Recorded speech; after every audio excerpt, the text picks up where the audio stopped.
birinchi svetdan ro'yxatdan o'tish. Kirganimizdan keyin ro'yxatdan o'tish tugmasini bosamiz. Bu yerda 4 xil usuli bor. Bir bosishda telefon orqali, email orqali va ijtimoiy tarmoqlar. Ijtimoiy tarmoqlar bu degani mana bu yerda Telegram, Google, qaysi bir akkauntingiz bo'lsa, o'sha orqali ro'yxatdan o'tishingiz mumkin. Keyin email orqali ro'yxatdan o'tishingiz mumkin. Email va telefon bu.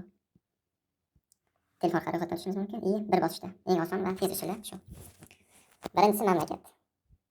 Qayerda bo'lsangiz o'sha yerga kiritasiz. O'zbekistondamiz. Keyin valyuta, hozir so'mda turibdi. Xohlasangiz dollar, yevro, rublda. Qaysi qulay bo'lsa valyuta, xohlagan valyutangizni kiritsangiz bo'ladi bu joyga. Faqat shu davlat valyutasiga qarab kiritish kerak. Mana O'zbekiston so'mi. Keyin bonus olish uchun, bonusni sport uchun va kazino gamisi o'ynash olsangiz bo'ladi. Ikkalasidan birini tanlaymiz. Keyin bonus olishimiz uchun bu yerga katta harflar bilan promokod kiritishimiz kerak. VIB 555. Kiritib bo'lganimizda bu kompaniya qoidalari va shu haqida ma'lumotlarni o'qib chiqishingiz mumkin. Agar kerak bo'lsa, o'qimasangiz ham ma'lum bitta qilamiz. Yoshingiz 18 yoshdan kichik bo'lmasligi kerak undan yuqorisi. Ro'yxatdan o'tish tugmasini bosamiz. Ozgina kutamiz. Bu yerdan robot emasligini aniqlash uchun kapchadan o'tishimiz kerak. Svetoforga tanlab tasdiqlaymiz. Mana bu sirasiz akkaunt ochildi va sizga login bilan parol beradi. Buni skrinshot qilib galeriyaga saqlab qo'ying yoki mana nusxa olishingiz mumkin. Mana nusxa olsangiz ham bo'ladi. Bu eng kerakli narsa login bilan parol. Mabodo akkauntingiz chiqib ketsa, boshqa telefondan kirmoqchi bo'lsangiz, akkauntingizga kirib olishingiz mumkin.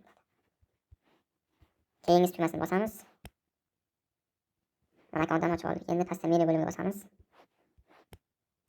Endi bu joydan shaxsiy ma'lumotlar degan joyda o'shanga bosamiz.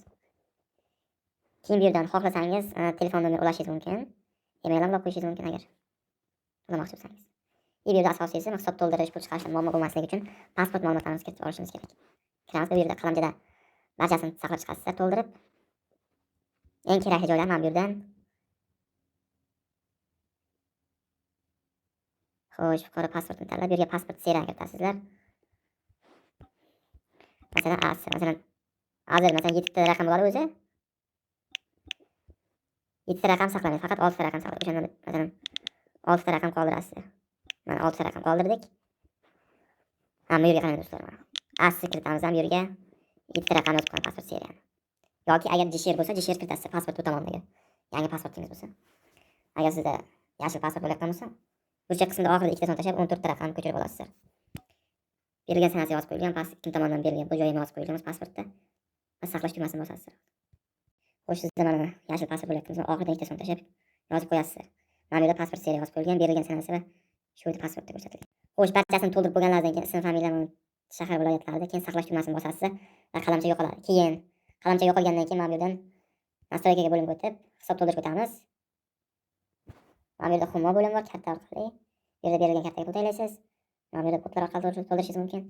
Kimda kim kriptovalyuta orqali to'ldirishni bilsa, mana kriptovalyuta orqali to'ldirishingiz ham mumkin. Kimda qanday savollar bo'lsa, yotishlaringiz mumkin. Telegram kanalimizdan shu videoni yozib qoldiramiz.